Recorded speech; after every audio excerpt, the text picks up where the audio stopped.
Hey guys, അപ്പോൾ ഇന്ന് May 12 world nurses day. അപ്പോൾ നമുക്കിന്ന് ക്ലാസ് ഒന്നുമില്ല കേട്ടോ, ഫുൾ എൻ്റർടൈൻമെൻ്റ് ആണ്. അങ്ങനെ കോളേജിലൊക്കെ ചെന്നിരുന്ന് കഴിഞ്ഞപ്പോഴത്തേക്കും നമുക്ക് ജ്യൂസും പപ്സൊക്കെ ഇട്ടിട്ടുണ്ടായിരുന്നു. പിന്നെ അതൊക്കെ കഴിച്ചിട്ടുണ്ടായിരുന്നേ. അങ്ങനെ അതൊക്കെ കഴിച്ച് കഴിഞ്ഞപ്പോഴത്തേക്കും നമുക്കിവിടെ കുറേ കോമ്പറ്റീഷൻസ് ഉണ്ടെന്ന്.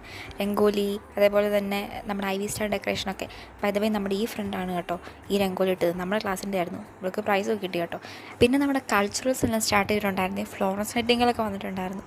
അങ്ങനെ അതൊക്കെ കഴിഞ്ഞ് കഴിഞ്ഞാൽ നമുക്ക് മൈമ്, സ്കിറ്റ്, അങ്ങനെ കുറേ പ്രോഗ്രാംസ് ഉണ്ടായിരുന്നു. എല്ലാം നല്ല രസമുണ്ടായിരുന്നു കാണാൻ. ആക്ച്വലി ഇത് കണ്ടപ്പോഴാണ് നേഴ്സ് എന്താണ് എന്നൊക്കെ നമ്മൾ കുറച്ച് ഡീപ്പായിട്ട് തിങ്ക് ചെയ്യുന്നത് കേട്ടോ. അങ്ങനെ അതൊക്കെ കഴിഞ്ഞപ്പോഴത്തേക്കും ലഞ്ചിനുള്ള ബ്രേക്ക് തന്നിട്ടുണ്ടായിരുന്നേ. പിന്നെ നേരെ ഫുഡ് കഴിച്ചിട്ട് നമ്മൾ ഡ്രസ്സൊക്കെ ചേഞ്ച് ചെയ്തിട്ടുണ്ടായിരുന്നു. നമുക്ക് ഉച്ച കഴിഞ്ഞ പ്രോഗ്രാമുണ്ട്, അതിന് വേണ്ടിയിട്ടായിരുന്നേ. പിന്നെ ഫാഷൻ ഷോ ആയി, ഓരോ ക്ലാസ്സിൻ്റെ ടാലൻറ്റ് ഷോ ആയി, അങ്ങനെ എല്ലാം അടിപൊളിയായിട്ട് നിൽക്കുമായിരുന്നേ. അങ്ങനെ അതൊക്കെ കണ്ടിരുന്നപ്പോഴത്തേക്കും ഗൈസ് നമ്മുടെ പ്രോഗ്രാം അരങ്ങേറിയിട്ടുണ്ടായിരുന്നു. എല്ലാവരും നല്ല എനർജിയായിട്ട് കളിച്ചിട്ടുണ്ടായിരുന്നു. പിന്നെ പ്രൈസസ്